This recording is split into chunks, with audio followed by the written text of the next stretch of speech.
বিয়ের পর নতুন বাড়িতে আসা মানেই নতুন মানুষ, নতুন সম্পর্ক আর নতুন কিছু অদ্ভুত মুহূর্ত। রাহুল, আমার দেবর, প্রথম দিন থেকেই ওর মধ্যে একটা দুষ্টু হাসিখুশি ভাব, যে কোনো পরিবেশকে হালকা করে দিতে পারে। আমি একটু চুপচাপ স্বভাবের, তাই প্রথম দিকে ওর সাথে খুব একটা কথা হতো না। একদিন সকালে রান্নাঘরে ব্যস্ত ছিলাম, হঠাৎ পিছন থেকে আওয়াজ, বৌদি, আজ চা এত ভালো হয়েছে কেন? আমি অবাক হয়ে বললাম, রোজই তো একই রকম করি। রাহুল হেসে বলল, তাহলে আজকে হয়তো মুড ভালো ছিল। এই কথায় আমি না হেসে পারলাম না। সেদিন থেকে আমাদের ছোট ছোট খুনসুটি শুরু। কখনো ও ইচ্ছে করে আমাকে খোঁচা দেয়, আবার কখনো হঠাৎ এসে জিজ্ঞেস করে, বৌদি, আপনি এত সিরিয়াস কেন থাকেন? আমি বলি, সবাই তোমার মতো হালকা হতে পারে না। ও হাসে, আর সেই হাসিটা পুরো বাড়িতে ছড়িয়ে পড়ে। ধীরে ধীরে বুঝলাম, রাহুল শুধু মজা করে না, খেয়ালও রাখে। আমি একটু ক্লান্ত দেখালে চুপচাপ জিজ্ঞেস করে, সব ঠিক তো? এইগুলো কথা খুব ছোট, কিন্তু তার ভেতরে ছিল একটা আপন ভাব। আমি ভাবতে লাগলাম, এই সম্পর্কটা কি শুধু খুনসুটি, নাকি এর মধ্যে আছে আরও কিছু গভীর বোঝাপড়া? উত্তর তখনও জানতাম না, শুধু জানতাম এই বাড়িতে আমার দিনগুলো আর আগের মতো একঘেয়ে নেই। আর এই হাসি, খুনসুটি আর ছোট ছোট যত্নের মধ্যেই আমাদের গল্পের শুরু। কিছু সম্পর্ক হাসির মধ্যেই গভীর হয়ে যায়, খেয়াল না করেই। রাহুলের সাথে আমার খুনসুটি এখন প্রতিদিনের একটা অংশ হয়ে গেছে। বাড়ির সবাইও অভ্যস্ত হয়ে গেছে দেবর বৌদির মজার ঝগড়া বলে। একদিন দুপুরে আমি রান্না করছিলাম, হঠাৎ গ্যাসটা বন্ধ হয়ে গেল। আমি একটু বিরক্ত হয়ে বললাম, এই সময়েই না সমস্যা হয়। ঠিক তখনই রাহুল এসে দাঁড়ালো, বৌদি, আপনি শুধু অর্ডার দিন, আমি ঠিক করে দিচ্ছি। আমি বললাম, তুমি পারবে নাকি? ও হেসে বলল, আপনার জন্য না পারলে কার জন্য পারব? এই কথাটা শুনে মনে অদ্ভুত একটা নরম অনুভূতি হলো। কিছুক্ষণ পর সত্যিই গ্যাস ঠিক হয়ে গেল। আমি অবাক হয়ে বললাম, তুমি তো কাজের ছেলে। রাহুল মজা করে বলল, এতদিনে বুঝলেন? আমরা দুজনেই হেসে উঠলাম, কিন্তু সেই হাসির আড়ালে আমি একটা জিনিস খেয়াল করলাম, রাহুল শুধু মজা করে না, সে দায়িত্বও নিতে জানে। সেদিন সন্ধ্যায় আমি একটু ক্লান্ত ছিলাম, কেউ খেয়াল করেনি, কিন্তু রাহুল ধীরে এসে বলল, বৌদি, আজ একটু বিশ্রাম নিন, আমি দেখে নিচ্ছি। আমি অবাক হয়ে বললাম, তুমি? ও হেসে বলল, আপনি তো সবসময় করেন, আজ একটু আমি করি। এই কথাটুকু আমার মনটা ছুঁয়ে গেল। আমি বুঝতে পারছিলাম, এই সম্পর্কটা শুধু হাসির নয়, এর মধ্যে আছে একটা নির্ভরতার জায়গা। কিছু সম্পর্ক ধীরে ধীরে বদলে যায়, না চাইতেও। সেদিন বৃষ্টি পড়ছিল ভীষণ, বাড়ির সবাই যার যার ঘরে। আমি বারান্দায় দাঁড়িয়ে বৃষ্টি দেখছিলাম। হঠাৎ পিছন থেকে রাহুলের কণ্ঠ, বৌদি, ভিজতে ইচ্ছে করছে? আমি একটু চমকে বললাম, না, ঠান্ডা লাগবে। রাহুল হেসে বলল, আপনি সবকিছুতেই এত সিরিয়াস কেন? আমি মুচকি হেসে বললাম, কারণ কেউ তো সিরিয়াস থাকবে। ও পাশে এসে দাঁড়াল। কিছুক্ষণ আমরা দুজনেই চুপ। বৃষ্টির শব্দ, হাওয়ার ছোঁয়া আর একটা অদ্ভুত নীরবতা। হঠাৎ রাহুল বলল, বৌদি, আপনি থাকলে বাড়িটা অন্যরকম লাগে। এই কথাটা শুনে আমি এক মুহূর্তের জন্য থেমে গেলাম। এটা কি শুধু মজা, নাকি একটু অন্যরকম কিছু? আমি কিছু বললাম না, শুধু বললাম, তুমি খুব বাড়িয়ে বলো। রাহুল মাথা নাড়ল, না, সত্যি বলছি। সেই মুহূর্তে আমি বুঝলাম, এই খুনসুটির মধ্যে কিছু একটা বদলাচ্ছে। কোনো সীমা ভাঙা নয়, কিন্তু অনুভূতির গভীরতা বাড়ছে। বৃষ্টি থেমে গেল, আমরা ভেতরে চলে এলাম, কিন্তু সেই কথাটা আমার মনে থেকে গেল। কিছু মুহূর্ত আগে থেকে পরিকল্পনা করা যায় না, হঠাৎ করেই ঘটে যায়। সেদিন সন্ধ্যায় বাড়িতে বিদ্যুৎ চলে গিয়েছিল, চারপাশ অন্ধকার, শুধু মোমবাতির হালকা আলো।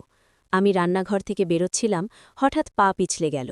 ঠিক তখনই কেউ আমাকে ধরে ফেলল। রাহুল আমার হাতটা শক্ত করে ধরে রেখেছিল, যেন পড়ে না যায়। এক মুহূর্তের জন্য আমরা দুজনেই স্থির হয়ে গেলাম।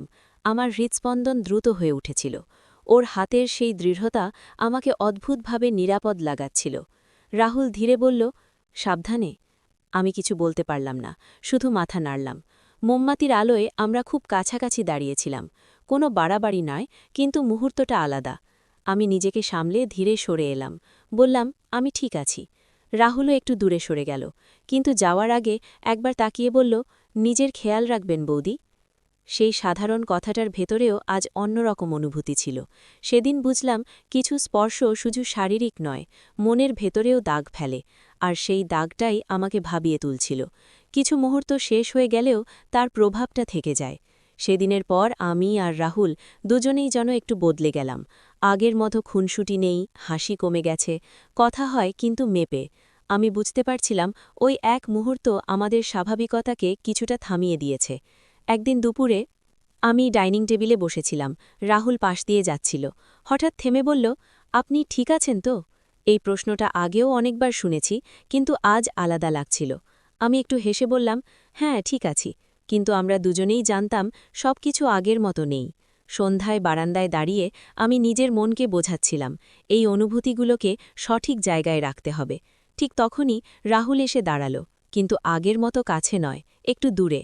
সে বলল, বৌদি, কিছু কিছু জিনিস ভুলে যাওয়াই ভালো। আমি তার দিকে তাকালাম। কথাটা সরাসরি না হলেও অর্থটা পরিষ্কার। আমি ধীরে বললাম, হ্যাঁ, সবকিছু মনে রাখা দরকার হয় না। এই কথার পর আমাদের মধ্যে একটা নীরব বোঝাপড়া তৈরি হলো, যেখানে অনুভূতি আছে কিন্তু সীমাও আছে। কিছু টান এড়িয়ে যাওয়া যায় না, শুধু সামলে নিতে হয়। সেদিন বাড়িতে সবাই বাইরে গিয়েছিল। বাড়িটা অদ্ভুতভাবে শান্ত। আমি ড্রয়িং রুমে বসেছিলাম, মনটা অস্থির। হঠাৎ রাহুল এসে দাঁড়াল দরজায়। কিছুক্ষণ চুপচাপ, তারপর ধীরে বলল, আমরা কি আগের মতো হতে পারি? এই প্রশ্নটা আমার বুকের ভেতরটা কাঁপিয়ে দিল। আমি উত্তর খুঁজে পাচ্ছিলাম না, কারণ আমিও জানতাম সবকিছু আগের মতো সহজ নেই। আমরা দুজনেই একে অপরের দিকে তাকিয়েছিলাম। নীরবতা ধীরে ধীরে ভারী হয়ে উঠছিল। এক মুহূর্ত যেখানে অনুভূতি, দ্বিধা আর টান একসাথে মিশে গেল। রাহুল এক পা এগিয়ে এলো, আবার থেমে গেল। আমিও কিছু বললাম না, শুধু চোখ নামিয়ে নিলাম। সেই মুহূর্তে আমরা বুঝে গেলাম এই টান সত্যি, কিন্তু এই পথ ঠিক নয়। আমি ধীরে বললাম, আমাদের থামতে হবে রাহুল। সে মাথা নাড়ল, কোনো কথা বলল না। সব গভীরতা কাছে আসায় নয়, কিছু গভীরতা দূরে সরে যাওয়ায়। সেদিনের সেই মুহূর্তের পর আমি আর রাহুল দুজনেই অনেক কিছু বুঝে গিয়েছিলাম। আমরা চেষ্টা করছিলাম সবকিছু স্বাভাবিক করতে, আগের মতো কথা বলা, হালকা হাসি, কিন্তু ভেতরের অনুভূতিগুলো চুপচাপ ছিল না। একদিন সকালে আমি রান্নাঘরে কাজ করছিলাম। রাহুল এসে বলল, বৌদি, চা বানাবো? আমি একটু অবাক হলাম। আগে হলে হয়তো মজা করত, আজ গলাটা শান্ত। আমি বললাম, হ্যাঁ, বানাও। চা বানাতে বানাতে সে বলল, আমি ভাবছিলাম কিছু সম্পর্ককে সুন্দর রাখতে হলে ওদের ঠিক জায়গায় রাখতে হয়। আমি থেমে গেলাম। এই কথাটার ভেতরে কোনো অভিযোগ নেই, কোনো চাপ নেই, শুধু উপলব্ধি। আমি ধীরে বললাম, হ্যাঁ, না হলে সবকিছু নষ্ট হয়ে যায়। রাহুল মাথা নাড়ল। আমি চাই না আপনি অস্বস্তিতে থাকুন। এই একটুকু কথা আমার ভেতরটা নরম করে দিল। সেই মুহূর্তে বুঝলাম, গভীর সম্পর্ক মানে একজন আরেকজনকে নিজের দিকে টেনে আনা নয়, বরং সঠিক জায়গায় রেখে সম্মান দেওয়া। আমাদের মাঝে যা ছিল তা অস্বীকার করা যায় না, কিন্তু সেটাকে নিয়ন্ত্রণ করাটাই আমাদের সবচেয়ে বড় শক্তি। কিছু অনুভূতি চেষ্টা করলেই মুছে যায় না, বরং চুপ করে থেকে আরও গভীর হয়ে ওঠে। আমরা দুজনেই ঠিক করেছিলাম সবকিছু স্বাভাবিক রাখব, কথা বলবো, হাসব, কিন্তু ভেতরের টানটা কাউকে বুঝতে দেব না। কিন্তু অদ্ভুতভাবে দূরে থাকার চেষ্টা যত বাড়ছিল, মনের ভেতরের আকর্ষণটাও ততই স্পষ্ট হচ্ছিল। একদিন সন্ধ্যায় আমি রান্নাঘরে কাজ করছিলাম, রাহুল পাশ দিয়ে যাচ্ছিল, কিন্তু আগের মতো থামল না। তবু যাওয়ার সময় ধীরে বলল, খুব ক্লান্ত লাগছে আপনাকে? এই ছোট্ট খেয়ালটুকু আমার মনে আবার সেই টানটা জাগিয়ে দিল। আমি বুঝলাম আমরা কথা কম বলছি, কিন্তু অনুভূতি কমছে না। রাতে বারান্দায় দাঁড়িয়ে আমি ভাবছিলাম, এই নীরব দূরত্ব কেন যেন আরও কাছাকাছি নিয়ে আসছে। হঠাৎ পাশে এসে দাঁড়াল রাহুল। কিছু বলল না, আমিও না, কিন্তু সেই নীরবতার মধ্যেই আমরা দুজনেই বুঝে গেলাম, এই অনুভূতি আর শুধু খুনসুটি নেই, এটা এখন একটা গভীর টান, যেটাকে অস্বীকার করা যায় না, আবার পুরোপুরি প্রকাশও করা যায় না। আমি ধীরে বললাম, সবকিছু এত জটিল কেন? রাহুল হালকা হেসে বলল, কারণ কিছু জিনিস সহজ হলে এত মূল্য থাকত না। সেই উত্তর শুনে আমি চুপ করে গেলাম, কারণ বুঝে গিয়েছিলাম আমরা যতই দূরে যেতে চাই, এই আকর্ষণটা আমাদের ভেতরেই রয়ে যাবে। সব অনুভূতি প্রকাশ পায় না, কিছু অনুভূতি চোখের আড়ালে বেড়ে ওঠে।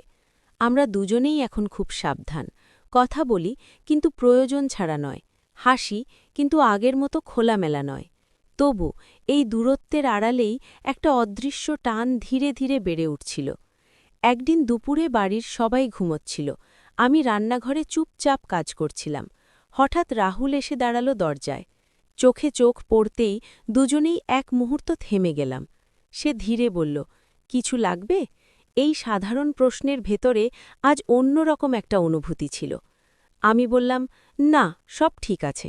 কিন্তু আমরা কেউই সরে গেলাম না। কিছুক্ষণ শুধু নীরবতা। তারপর সে নিজেই ধীরে সরে গেল, যেন নিজের সীমাটা মনে করিয়ে দিল। আমি বুঝলাম, আমরা লুকিয়ে কিছু করছি না, কিন্তু লুকিয়ে রাখছি আমাদের অনুভূতিগুলো। সন্ধ্যায় সবাই একসাথে বসে কথা বলছিল। রাহুল দূরে বসে, আমি অন্য পাশে। কিন্তু মাঝে মধ্যে চোখাচোখি হয়ে যাচ্ছিল। একটা হালকা হাসি, একটা দ্রুত দৃষ্টি সরিয়ে নেওয়া, এই ছোট ছোট মুহূর্তগুলোই আমাদের ভেতরের টানটাকে আরও স্পষ্ট করে তুলছিল। আমি মনে মনে ভাবলাম, এই সম্পর্কটা হয়তো কখনো প্রকাশ পাবে না, তবু এটা মিথ্যা নয়, এটা আছে, শুধু নীরবে, লুকিয়ে। সব গল্প একসাথে থাকার জন্য হয় না, কিছু গল্প ঠিক জায়গায় থামার জন্যই হয়। দিনগুলো ধীরে ধীরে স্বাভাবিক হয়ে যাচ্ছিল। আমরা দুজনেই নিজের নিজের জায়গায় ফিরে আসছিলাম। বাইরে থেকে সব ঠিক, ভেতরে অনেক কিছু চুপচাপ। একদিন বিকেলে আমি বারান্দায় বাড়িয়েছিলাম। হাওয়াটা আগের মতোই, কিন্তু অনুভূতিগুলো বদলে গেছে। রাহুল পাশে এসে দাঁড়ালো। অনেক দিন পর, এতটা নীরব, এতটা কাছে। সে ধীরে বলল, আমরা ঠিক করেছি, তাই না? আমি বুঝে গেলাম সে কোন কথার কথা বলছে। আমি হালকা হেসে বললাম, হ্যাঁ, সবকিছু নিজের জায়গায় থাকাই ভালো। কথাগুলো সহজ, কিন্তু মানে অনেক গভীর। কিছুক্ষণ আমরা চুপ করে দাঁড়িয়ে রইলাম। এই নীরবতায় কোনো অস্বস্তি ছিল না, ছিল এক ধরনের শান্তি। রাহুল বলল, সবকিছু হয়তো বলা যায় না, কিন্তু ভুলেও যাওয়া যায় না। আমি মাথা নাড়লাম, কারণ জানতাম আমাদের এই অনুভূতি কখনো প্রকাশ পায়নি, তবু কখনো মিথ্যাও ছিল না। আমরা একে অপরকে ধরে রাখিনি, আবার পুরোপুরি হারিয়েও ফেলিনি। আমরা বেছে নিয়েছি সম্মান, দায়িত্ব আর নিজের জায়গায় থাকা ভালোবাসা। সেদিন বুঝলাম, সবচেয়ে গভীর সম্পর্ক সেইটা যেটা সীমা না ভেঙেও মনে জায়গা করে নেয়। আর আমাদের গল্প সেখানেই শেষ, চুপচাপ, শান্ত, কিন্তু ভেতর থেকে সম্পূর্ণ। তো বন্ধুরা, ভিডিওটি ভালো লাগলে কমেন্টে জানাবেন। এই রকম ভালোবাসার গল্প শুনতে চাইলে চ্যানেলটি সাবস্ক্রাইব করুন আর পাশে থাকুন, আর আপনার বেল আইকনটা বাজিয়ে রাখুন, যাতে নতুন ভিডিও আপলোড করা মাত্র আপনারা দেখতে পান।